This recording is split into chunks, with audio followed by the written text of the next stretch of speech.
ಬೆಂಗಳೂರಿನಲ್ಲಿ ಅವೈಜ್ಞಾನಿಕವಾಗಿ ಮೆಟ್ರೋ ದರ ಹೆಚ್ಚಳ ಮಾಡಿದ ಹಿನ್ನೆಲೆಯಲ್ಲಿ ರಾಜ್ಯ ಹಾಗೂ ಕೇಂದ್ರ ಸರ್ಕಾರದ ವಿರುದ್ಧ ಪ್ರೊಟೆಸ್ಟ್ ಮಾಡಲಾಯಿತು. ನಗರದ ಫ್ರೀಡಂ ಪಾರ್ಕ್ನಲ್ಲಿ ಜನಾಂದೋಲನ ಸಂಘಟನಾ ವೇದಿಕೆಯಿಂದ ಬೃಹತ್ ಪ್ರತಿಭಟನೆಯನ್ನ ನಡೆಯಿತು. Karnataka industrial and other entertainment company ಸೇರಿದಂತೆ 50ಕ್ಕೂ ಹೆಚ್ಚು ಕೈಗಾರಿಕಾ ಕಂಪನಿಗಳ ನೌಕರರು ಭಾಗವಹಿಸಿದ್ರು. ಮೆಟ್ರೋ ದರದಲ್ಲಿ ಶೇಕಡಾ 100ರಷ್ಟು ದರ ಏರಿಕೆ ಮಾಡಿದ ಇತಿಹಾಸವೇ ಇದಿಲ್ಲ.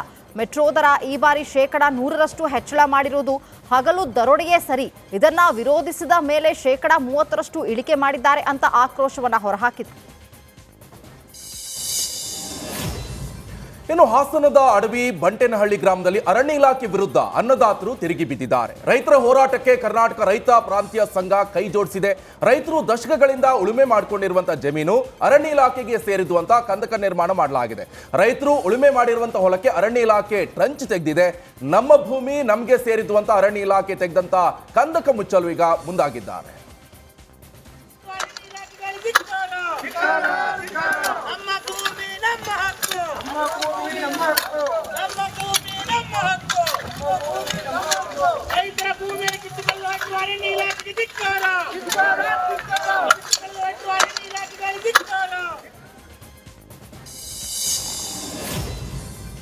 ಬೆಂಗಳೂರಿನಲ್ಲಿ ಅಪಾರ್ಟ್ಮೆಂಟ್ಗಳಿಗೆ ಕಾವೇರಿ ಸಂಪರ್ಕ ಸರಳೀಕರಣಕ್ಕೆ ಸಂಬಂಧಿಸಿದಂತೆ ಸಭೆ ನಡೆಸಲಾಯಿತು.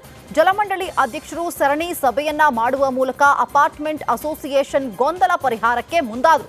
ಕಾವೇರಿ ಸಂಪರ್ಕ ಪಡೆಯುವುದಕ್ಕೆ ಮಾಡೆಲ್ ಕ್ಯಾಲ್ಕುಲೇಟರ್ಸ್ ಬಗ್ಗೆ ಅರ್ಜಿ ಸಲ್ಲಿಕೆಯ ಪ್ರಕ್ರಿಯೆ ಹಾಗೂ ಅದರ ಫಾಲೋ ಅಪ್ ಸೇರಿದಂತೆ ಹಲವಾರು ವಿಷಯಗಳ ಬಗ್ಗೆ ಚರ್ಚೆ ನಡೆಸಲಾಯಿತು. ಈ ಮೂಲಕ ಸಮಸ್ಯೆಗಳಿಗೆ ಸ್ಥಳದಲ್ಲೇ ಪರಿಹಾರ ಕಲ್ಪಿಸಲಾಯಿತು.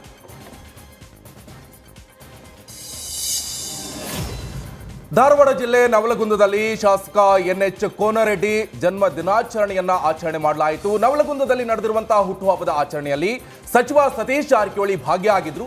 ಈ ವೇಳೆ ಒಟ್ಟು 47 ಕೋಟಿ ರೂಪಾಯಿ ವೆಚ್ಚದ ವಿವಿಧ ಕಾಮಗಾರಿಗಳಿಗೆ ಸತೀಶ್ ಜಾರಕಿಹೊಳಿ ಚಾಲನೆಯನ್ನ ನೀಡಲಾಯಿತು. ವಿವಿಧ ರಸ್ತೆ ಮತ್ತು ಕಟ್ಟಡ ನಿರ್ಮಾಣ ಕಾಮಗಾರಿಗಳಿಗೆ ಗುದ್ದಲಿ ಪೂಜೆ ನೆರವೇರಿಸಿದ್ದಾರೆ.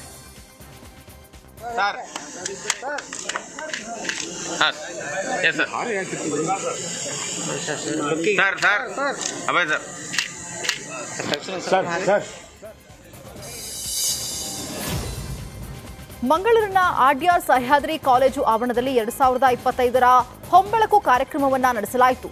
ಸ್ಥಳೀಯಾಡಳಿತ ವತಿಯಿಂದ ಕಾರ್ಯಕ್ರಮ ಆಯೋಜಿಸಲಾಗಿತ್ತು. ಈ ವೇಳೆ ಆಕರ್ಷಕ ಪಥಸಂಚಲನ ಎಲ್ಲರ ಗಮನವನ್ನ ಸೆಳೆಯಿತು. ಕಾರ್ಯಕ್ರಮದಲ್ಲಿ ಉಡುಪಿ ಜಿಲ್ಲೆಯ ಎಲ್ಲಾ ಗ್ರಾಮ ಪಂಚಾಯತ್ ಅಧ್ಯಕ್ಷರು, ಸದಸ್ಯರು, ಪಾಲಿಕೆಯವರು ಹಾಗೂ ಸಿಬ್ಬಂದಿಗಳ ಕ್ರೀಡಾಕೂಟವನ್ನ ಆಯೋಜಿಸಲಾಗಿತ್ತು. ಪ್ರತಿ ಗ್ರಾಮ ಪಂಚಾಯತ್ನ ವಿಶೇಷ ಸ್ತಬ್ಧ ಚಿತ್ರಗಳು ಕಣ್ಮನ ಸೆಳೆದವು.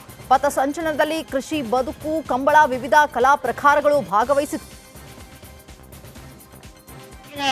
ಈ ಪರಿಕರಗಳು ಕೃಷಿಕರ ಮನೆಯಲ್ಲಿ ಕಾಣುತ್ತಿದ್ದಂತಹ ಕೃಷಿ ಪರಿಕರಗಳು, ಧಾರ್ಮಿಕ ಭಾವನೆಯ ಮೇಲೆ ನಡೆಯುತ್ತಿರುವಂತಹ ಕೋಳಿ ಅಂಕಗಳು, ಸುಶ್ರಾವ್ಯವಾದಂತಹ ಜನಪದ ವಾದ್ಯ ಸಂಗೀತ, ಡೊಳ್ಳು, ಇದೆಲ್ಲವನ್ನ ನೆನಪಿಸಿಕೊಂಡು ಸಾಗಿ ಬರುತ್ತಿರುವಂತಹ ಕಾರ್ಕಳ ತಾಲೂಕಿನ ಕೊಕ್ಕಂದೂರು ಶ್ರೀ ಆದಿ ಜಾಂಬವ ಸೇವಾ ಟ್ರಸ್ಟ್ ವತಿಯಿಂದ ಜಿಲ್ಲಾ ಮಟ್ಟದ ಟೆನ್ನಿಸ್ ಬಾಲ್ ಹಾಗೆ ಕ್ರಿಕೆಟ್ ಪಂದ್ಯಾವಳಿ ಆಯೋಜನೆ ಮಾಡಲಾಗಿದೆ. ದೇವನಹಳ್ಳಿಯ ಜೂನಿಯರ್ ಕಾಲೇಜು ಮೈದಾನದಲ್ಲಿ ಕ್ರಿಕೆಟ್ ಪಂದ್ಯಗಳನ್ನು ನಡೆಸಲಾಗ್ತಾ ಇದೆ. 2ನೇ ವರ್ಷದ ಕ್ರಿಕೆಟ್ ಪಂದ್ಯಾವಳಿಗೆ ಸಚಿವ KH ಮುನಿಯಪ್ಪ ಚಾಲನೆಯನ್ನು ನೀಡಿದ್ದಾರೆ. ನಂತರ ಪ್ರತಿ ತಂಡಗಳಿಗೆ ಶುಭಾಶಯ ಕೋರಿದ್ರು. 2 ದಿನಗಳ ಕಾಲ ನಡೆಯುವಂತಹ ಈ ಪಂದ್ಯಕ್ಕೆ ಜಿಲ್ಲಾ ಮಟ್ಟದಿಂದ 20 ತಂಡಗಳು ಭಾಗಿಯಾಗಿವೆ.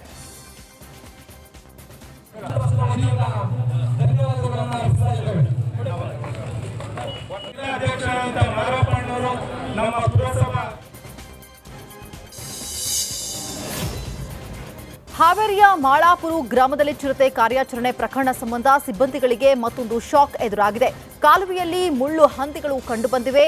ಬ್ಯಾಟರಿ ಟಾರ್ಚ್ ಮೂಲಕ ಮುಳ್ಳು ಹಂದಿ ಪತ್ತೆ ಮಾಡಿದ್ದಾರೆ. ಈ ಹಿನ್ನೆಲೆಯಲ್ಲಿ ಕಾಲುವೆ ಒಳಗೆ ಪಟಾಕಿಯನ್ನ ಸಿಡಿಸಿ ಹೊಗೆ ಹಾಕಿ ಚಿರತೆ ಬೆದರಿಸುವಂತಹ ಕಾರ್ಯವನ್ನ ನಡೆಸಲಾಯಿತು. ಆದರೂ ಕೂಡ ಬೋನಿಗೆ ಬೀಳದಂತಹ ಚಿರತೆ ಅರಣ್ಯ ಇಲಾಖೆ ಸಿಬ್ಬಂದಿಗಳಿಗೆ ಚಳ್ಳೆ ಹಣ್ಣನ್ನ ತಿನ್ನಿಸುತ್ತಿದೆ. ಸ್ಥಳದಲ್ಲಿ ಬಹುಸಂಖ್ಯೆಯಲ್ಲಿ ಜನರು ನೆರೆದಿದ್ದು ಜನರನ್ನ ಚದುರಿಸೋದಕ್ಕೆ ಪೊಲೀಸರು ಹರಸಾಹಸವನ್ನ ಪಡುವಂತಾಗಿದೆ.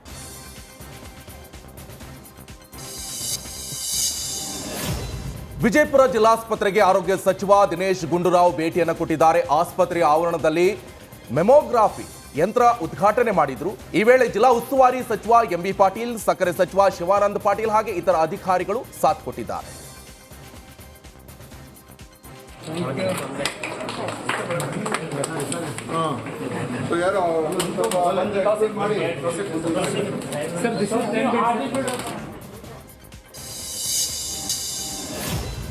ಉಡುಪಿಯ ಕಾಪು ತಾಲೂಕಿನ ಕಟ್ಟಿಂಗೇರಿ ಗ್ರಾಮದ ಕುದುರೆಮೇಲೆ ಎಂಬಲ್ಲಿ ಖಾಸಗಿ ಸ್ಥಳದಲ್ಲಿರುವಂತಹ ಶಿಲುಬೆಯನ್ನ ಧ್ವಂಸ ಮಾಡಲಾಗಿದೆ. ಜನವಸತಿ ಇರದ ನಿರ್ಜನ ಬೆಟ್ಟ ಪ್ರದೇಶದಲ್ಲಿ ಶಿಲುಬೆ ಅಳವಡಿಕೆ ಮಾಡಲಾಗಿತ್ತು.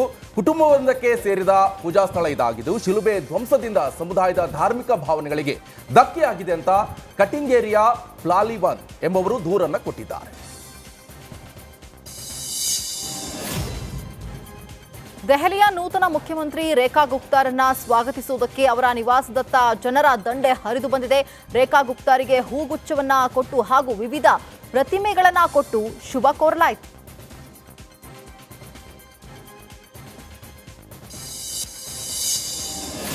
ಜಮ್ಮು ಕಾಶ್ಮೀರದಾದ್ಯಂತ ಹಿಮಮಳೆ ಜಾಸ್ತಿ ಆಗ್ತಾ ಇದೆ. ಇನ್ನು ದೋಡಾ ಜಿಲ್ಲೆಯಲ್ಲಿ ಅತಿ ಹೆಚ್ಚು ಮಂಜಿನ ಮಳೆ ಆಗ್ತಾ ಇದ್ದು ಸ್ಥಳೀಯರು ಹಿಮವನ್ನು ಎಂಜಾಯ್ ಮಾಡ್ತಿದ್ದಾರೆ.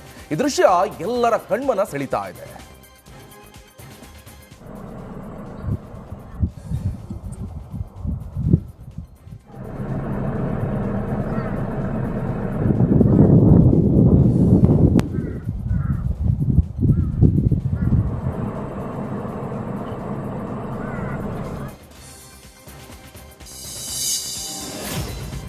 ಜಮ್ಮು ಕಾಶ್ಮೀರದ ಪೂಂಚ್ ಸುರನ್ ಕೋಟೆಯಲ್ಲಿ ಚಳಿಗಾಲದ ಉತ್ಸವ ಮುಕ್ತಾಯಗೊಂಡಿದೆ. ಪಿರ್ ಪಂಜಾಲ್ ಚಳಿಗಾಲದ ಉತ್ಸವದಲ್ಲಿ ಬಹುಸಂಖ್ಯೆಯಲ್ಲಿ ಬಾಲಕಿಯರು ಭಾಗಿಯಾಗಿದ್ರು. ಬಾಲಕಿಯರ ವಾಲಿಬಾಲ್ ಪಂದ್ಯದೊಂದಿಗೆ ಮುಕ್ತಾಯವಾಯಿತು. ಬೆಂಗಳೂರಿನಲ್ಲಿ ಅವೈಜ್ಞಾನಿಕವಾಗಿ ಮೆಟ್ರೋ ದರ ಹೆಚ್ಚಳ ಮಾಡಿದ ಹಿನ್ನೆಲೆಯಲ್ಲಿ ರಾಜ್ಯ ಹಾಗೂ ಕೇಂದ್ರ ಸರ್ಕಾರದ ವಿರುದ್ಧ ಪ್ರೊಟೆಸ್ಟ್ ಮಾಡಲಾಯಿತು. ನಗರದ ಫ್ರೀಡಂ ಪಾರ್ಕ್ನಲ್ಲಿ ಜನಾಂದೋಲನ ಸಂಘಟನಾ ವೇದಿಕೆಯಿಂದ ಬೃಹತ್ ಪ್ರತಿಭಟನೆಯನ್ನ ನಡೆಯಿತು. Karnataka industrial and other entertainment company ಸೇರಿದಂತೆ 50ಕ್ಕೂ ಹೆಚ್ಚು ಕೈಗಾರಿಕಾ ಕಂಪನಿಗಳ ನೌಕರರು ಭಾಗವಹಿಸಿದ್ರು. ಮೆಟ್ರೋ ದರದಲ್ಲಿ 100% ದರ ಏರಿಕೆ ಮಾಡಿದ ಇತಿಹಾಸವೇ ಇದಿಲ್ಲ. ಮೆಟ್ರೋ ದರ ಈ ಬಾರಿ 100% ಹೆಚ್ಚಳ ಮಾಡಿರುವುದು ಹಗಲು ದರೋಡೆಯೇ ಸರಿ. ಇದನ್ನ ವಿರೋಧಿಸಿದ ಮೇಲೆ 30% ಇಳಿಕೆ ಮಾಡಿದ್ದಾರೆ ಅಂತ ಆಕ್ರೋಶವನ್ನ ಹೊರಹಾಕಿದ್ರು. ಇನ್ನು ಹಾಸನದ ಅಡವಿ ಬಂಟೇನಹಳ್ಳಿ ಗ್ರಾಮದಲ್ಲಿ ಅರಣ್ಯ ಇಲಾಖೆ ವಿರುದ್ಧ ಅನ್ನದಾತರು ತಿರುಗಿ ಬಿದ್ದಿದ್ದಾರೆ. ರೈತರ ಹೋರಾಟಕ್ಕೆ ಕರ್ನಾಟಕ ರೈತ ಪ್ರಾಂತೀಯ ಸಂಘ ಕೈ ಜೋಡಿಸಿದೆ. ರೈತರು ದಶಕಗಳಿಂದ ಉಳುಮೆ ಮಾಡಿಕೊಂಡಿರುವಂತಹ ಜಮೀನು ಅರಣ್ಯ ಇಲಾಖೆಗೆ ಸೇರಿದ್ದು ಅಂತ ಕಂದಕ ನಿರ್ಮಾಣ ಮಾಡಲಾಗಿದೆ. ರೈತರು ಉಳುಮೆ ಮಾಡಿರುವಂತಹ ಹೊಲಕ್ಕೆ ಅರಣ್ಯ ಇಲಾಖೆ ಟ್ರಂಚ್ ತೆಗೆದಿದೆ. ನಮ್ಮ ಭೂಮಿ ನಮಗೆ ಸೇರಿದ್ದು ಅಂತ ಅರಣ್ಯ ಇಲಾಖೆ ತೆಗೆದಂತ ಕಂದಕ ಮುಚ್ಚಲು ಈಗ ಮುಂದಾಗಿದ್ದಾರೆ.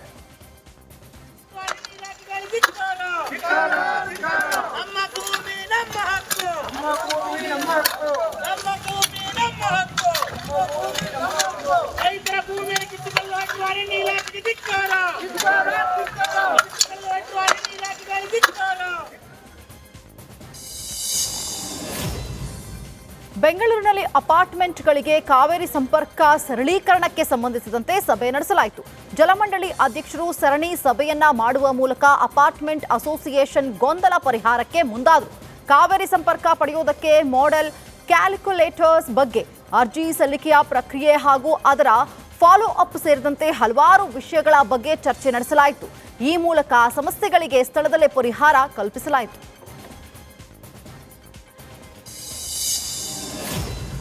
ಧಾರವಾಡ ಜಿಲ್ಲೆ ನವಲಗುಂದದಲ್ಲಿ ಶಾಸಕ NH ಕೋನರೆಡ್ಡಿ ಜನ್ಮ ದಿನಾಚರಣೆಯನ್ನ ಆಚರಣೆ ಮಾಡಲಾಯಿತು. ನವಲಗುಂದದಲ್ಲಿ ನಡೆದಿರುವಂತಹ ಹುಟ್ಟುಹಬ್ಬದ ಆಚರಣೆಯಲ್ಲಿ ಸಚಿವ ಸತೀಶ್ ಜಾರಕಿಹೊಳಿ ಭಾಗಿಯಾಗಿದ್ರು. ಈ ವೇಳೆ ಒಟ್ಟು 47 ಕೋಟಿ ರೂಪಾಯಿ ವೆಚ್ಚದ ವಿವಿಧ ಕಾಮಗಾರಿಗಳಿಗೆ ಸತೀಶ್ ಜಾರಕಿಹೊಳಿ ಚಾಲನೆಯನ್ನ ನೀಡಲಾಯಿತು. ವಿವಿಧ ರಸ್ತೆ ಮತ್ತು ಕಟ್ಟಡ ನಿರ್ಮಾಣ ಕಾಮಗಾರಿಗಳಿಗೆ ಗುದ್ದಲಿ ಪೂಜೆ ನೆರವೇರಿಸಿದ್ದಾರೆ.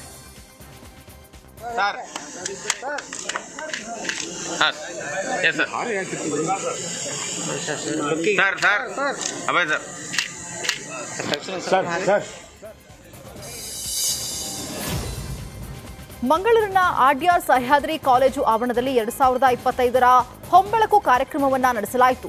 ಸ್ಥಳೀಯಾಡಳಿತ ವತಿಯಿಂದ ಕಾರ್ಯಕ್ರಮ ಆಯೋಜಿಸಲಾಗಿತ್ತು. ಈ ವೇಳೆ ಆಕರ್ಷಕ ಪಥಸಂಚಲನ ಎಲ್ಲರ ಗಮನವನ್ನ ಸೆಳೆಯಿತು.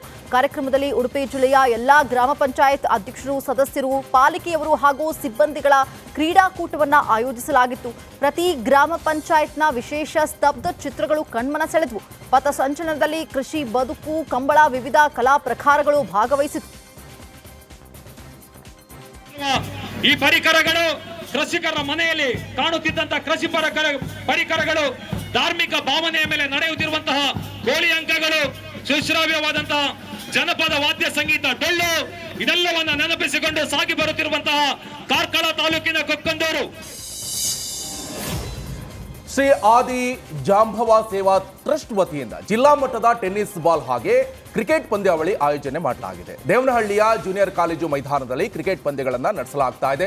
2ನೇ ವರ್ಷದ ಕ್ರಿಕೆಟ್ ಪಂದ್ಯಾವಳಿಗೆ ಸಚಿವ KH ಮುನಿಯಪ್ಪ ಚಾಲನೆಯನ್ನು ನೀಡಿದ್ದಾರೆ. ನಂತರ ಪ್ರತಿ ತಂಡಗಳಿಗೆ ಶುಭಾಶಯ ಕೋರಿದ್ರು. 2 ದಿನಗಳ ಕಾಲ ನಡೆಯುವಂತ ಈ ಪಂದ್ಯಕ್ಕೆ ಜಿಲ್ಲಾ ಮಟ್ಟದಿಂದ 20 ತಂಡಗಳು ಭಾಗಿಯಾಗಿವೆ.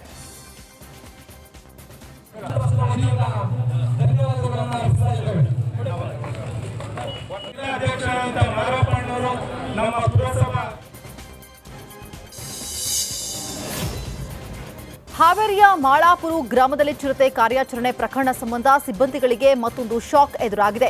ಕಾಲುವೆಯಲ್ಲಿ ಮುಳ್ಳು ಹಂದಿಗಳು ಕಂಡುಬಂದಿವೆ.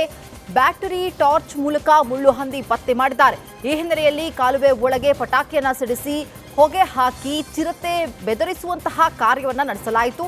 ಆದರೂ ಕೂಡ ಬೋನಿಗೆ ಬೀಳದಂತಹ ಚಿರತೆ ಅರಣ್ಯ ಇಲಾಖೆ ಸಿಬ್ಬಂದಿಗಳಿಗೆ ಚಳ್ಳೆ ಹಣ್ಣನ್ನ ತಿನ್ನಿಸುತ್ತಿದೆ. ಸ್ಥಳದಲ್ಲಿ ಬಹುಸಂಖ್ಯೆಯಲ್ಲಿ ಜನರು ನೆರೆದಿದ್ದು ಜನರನ್ನ ಚದುರಿಸೋದಕ್ಕೆ ಪೊಲೀಸರು ಹರಸಾಹಸವನ್ನ ಪಡುವಂತಾಗಿದೆ.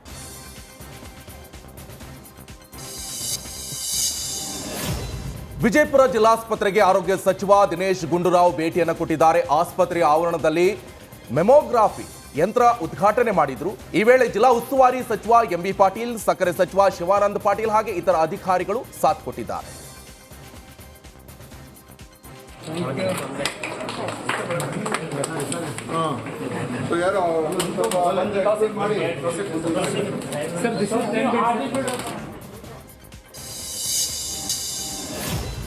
ಉಡುಪಿಯ ಕಾಪು ತಾಲೂಕಿನ ಕಟ್ಟಿಂಗೇರಿ ಗ್ರಾಮದ ಕುದುರೆಮೇಲೆ ಎಂಬಲ್ಲಿ ಖಾಸಗಿ ಸ್ಥಳದಲ್ಲಿರುವಂತಹ ಶಿಲುಬೆಯನ್ನ ಧ್ವಂಸ ಮಾಡಲಾಗಿದೆ. ಜನವಸತಿ ಇರದ ನಿರ್ಜನ ಬೆಟ್ಟ ಪ್ರದೇಶದಲ್ಲಿ ಶಿಲುಬೆ ಅಳವಡಿಕೆ ಮಾಡಲಾಗಿತ್ತು.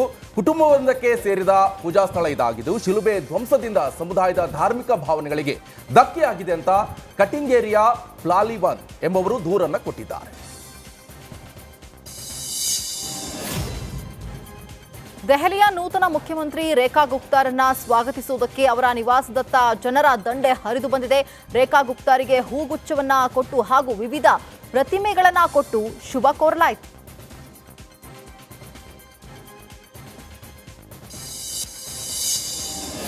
ಜಮ್ಮು ಕಾಶ್ಮೀರದಾದ್ಯಂತ ಹಿಮಮಳೆ ಜಾಸ್ತಿ ಆಗ್ತಾ ಇದೆ. ಇನ್ನು ದೋಡಾ ಜಿಲ್ಲೆಯಲ್ಲಿ ಅತಿ ಹೆಚ್ಚು ಮಂಜಿನ ಮಳೆ ಆಗ್ತಾ ಇದ್ದು ಸ್ಥಳೀಯರು ಹಿಮವನ್ನು ಎಂಜಾಯ್ ಮಾಡ್ತಿದ್ದಾರೆ.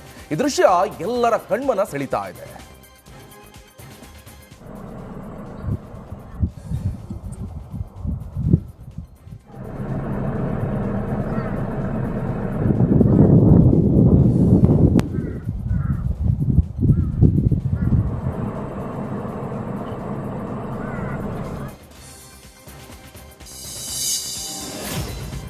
ಜಮ್ಮು ಕಾಶ್ಮೀರದ ಪೂಂಚ್ ಸುರನ್ಕೋಟೆಯಲ್ಲಿ ಚಳಿಗಾಲದ ಉತ್ಸವ ಮುಕ್ತಾಯಗೊಂಡಿದೆ.